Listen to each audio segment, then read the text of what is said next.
हुण असीं करन लगे हाँ अभ्यास 2.4। उस तो पहलां असीं छोटा जिहा एक नोट देखिए।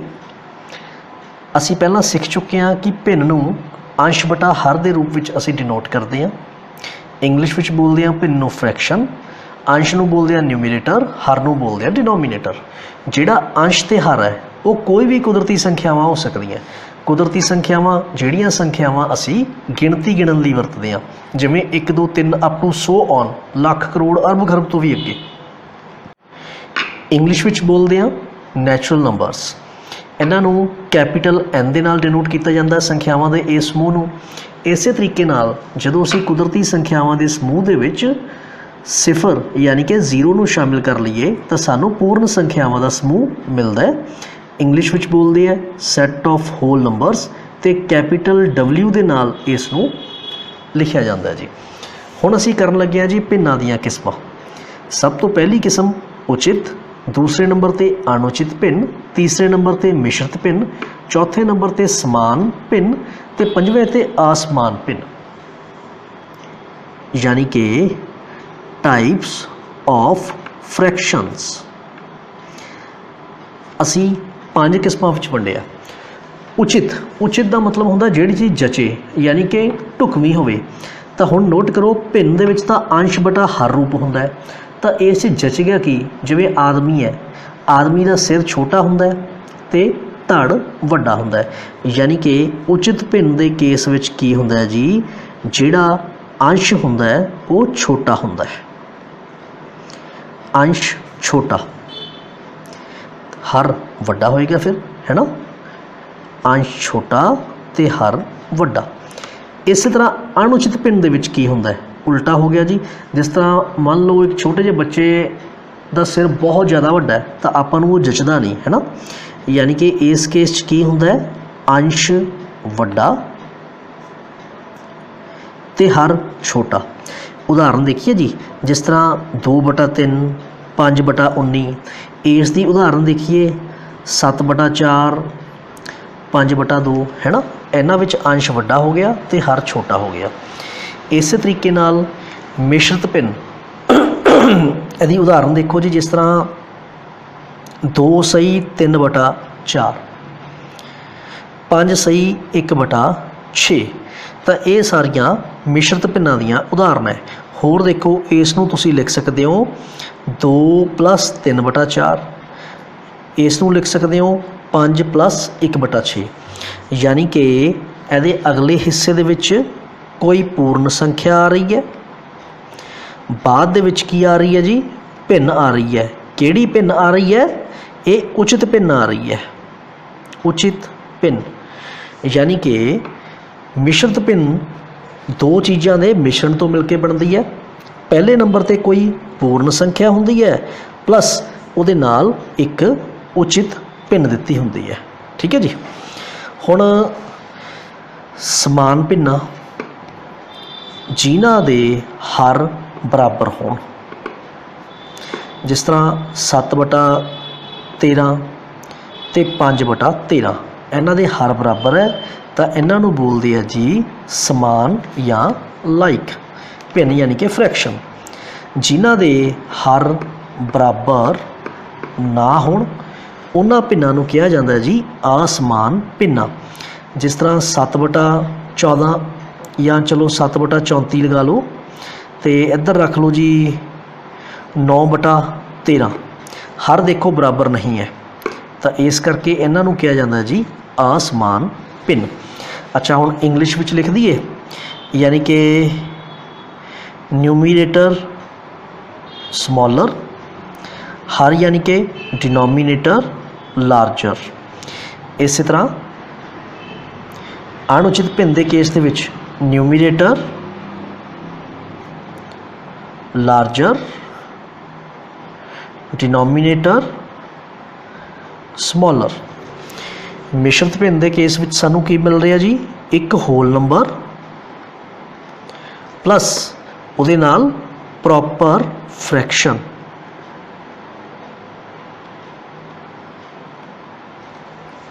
ठीक है जी।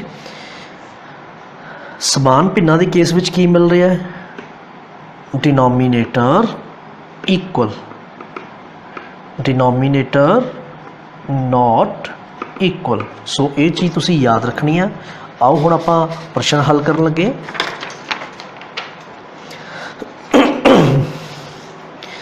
तां अभ्यास 2.4 पहला प्रश्न है जी, उसका पहला भाग मुल पता करके देना जी असी 12 भाग 3/4। सब तो पहला एक गल का ख्याल रखो, पहली संख्या 12 उस तरह ही उतार लो, भाग के निशान नूं बदलो जी गुणा विच। तो जदों कदे भाग का निशान गुणा विच बदल जाए, बाद दे विच आने वाली रकम का उल्ट क्रम लिया जाए।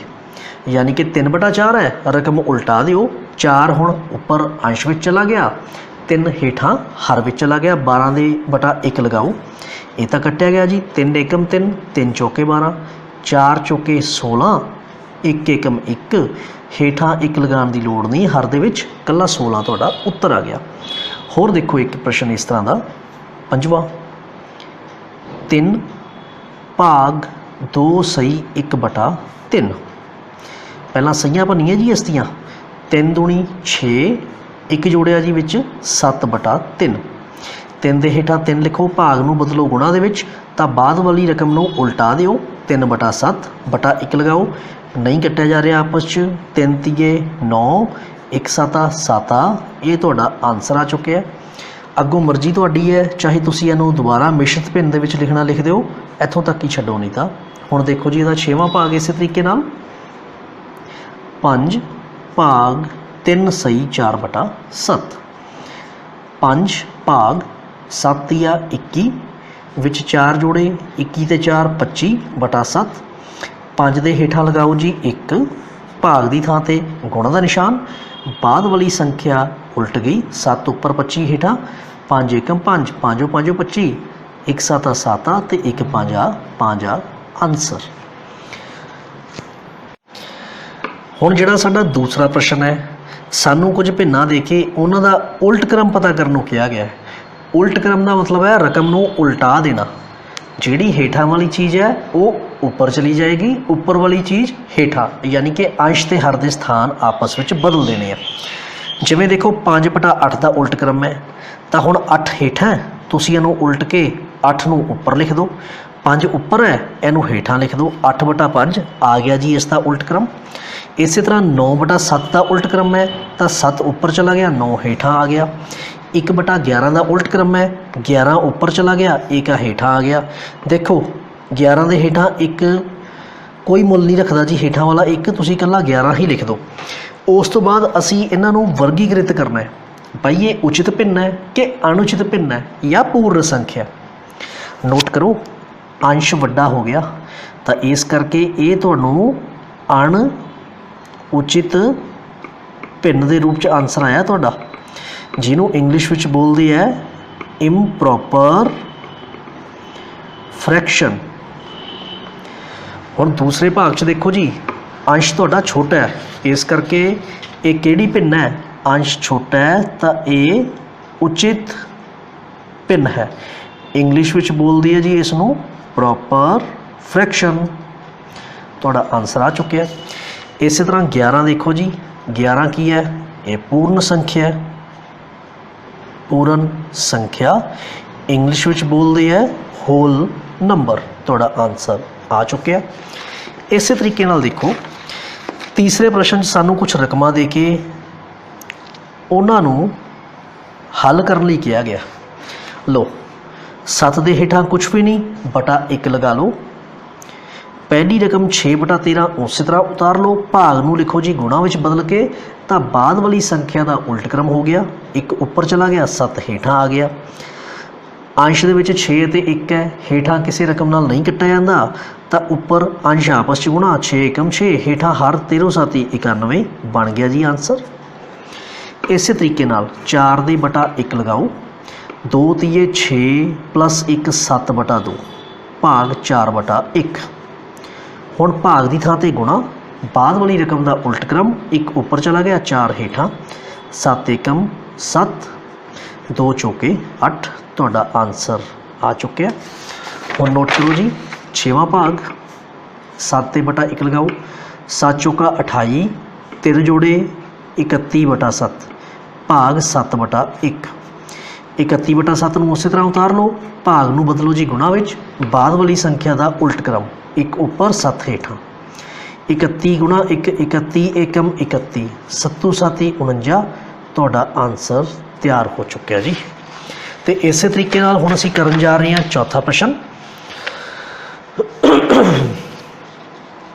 ਚੌਥੇ ਪ੍ਰਸ਼ਨ ਵਿੱਚ ਸਾਨੂੰ ਮੁੱਲ ਪਤਾ ਕਰਨ ਲਈ ਕਿਹਾ ਗਿਆ। ਦੇਖੋ ਜਿਸ ਤਰ੍ਹਾਂ ਪਹਿਲਾ ਭਾਗ ਹੈ 4/9 ਹੇਠਾਂ 4/9 ਉਤਾਰੋ, ਭਾਗ ਨੂੰ ਬਦਲੋ ਗੁਣਾ 'ਚ, ਬਾਅਦ ਵਾਲੀ ਰਕਮ ਉਲਟ ਗਈ, 3 ਉੱਪਰ ਚਲਾ ਗਿਆ, 2 ਹੇਠਾਂ।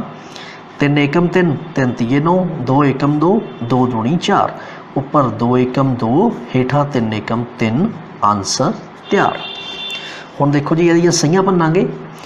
3 ਨੂੰ 2 ਨਾਲ ਗੁਣਾ ਕਰਾਂਗੇ, 3 ਦੂਣੀ 6, 1 ਜੋੜਿਆ 7, 7/3 ਭਾਗ 3/5। ਭਾਗ ਨੂੰ ਬਦਲੋ ਜੀ ਗੁਣਾ 'ਚ, ਬਾਅਦ ਵਾਲੀ ਰਕਮ ਦਾ ਉਲਟ ਕ੍ਰਮ, 5 ਉੱਪਰ 3 ਹੇਠਾਂ। 7 5 35, 3 ਤੀਏ 9। ਤੁਹਾਡਾ ਆਨਸਰ ਤਿਆਰ ਹੈ।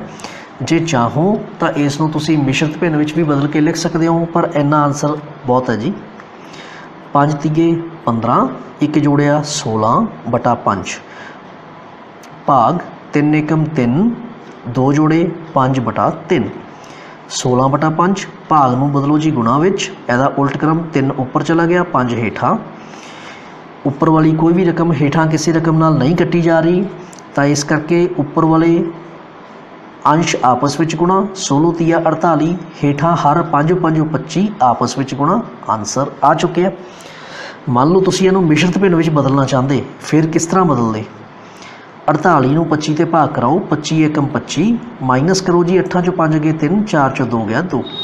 ਤਾਂ ਤੁਸੀਂ ਇਹਨੂੰ ਲਿਖ ਸਕਦੇ ਹੋ, ਜੋ ਵੀ ਬਾਕੀ ਬਚਿਆ 25 ਦੇ ਬਿਲਕੁਲ ਉੱਪਰ, ਭਾਗਫਲ ਨੂੰ ਅੱਗੇ, ਯਾਨੀ ਕਿ 1 ਸਹੀ 23/25।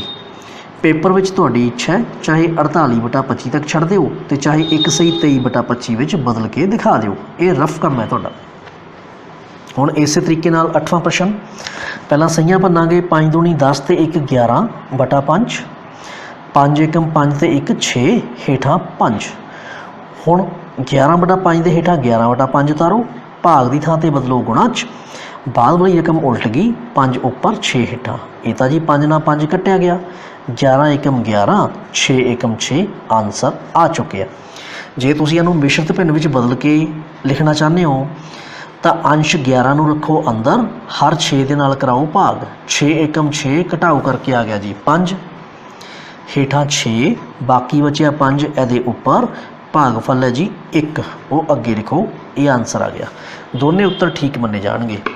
1 ਸਹੀ 5/6 ਤੇ 11/6, ਜਿਹੜਾ ਮਰਜ਼ੀ ਉੱਤਰ ਲਿਖ ਸਕਦੇ ਹੋ ਜੀ।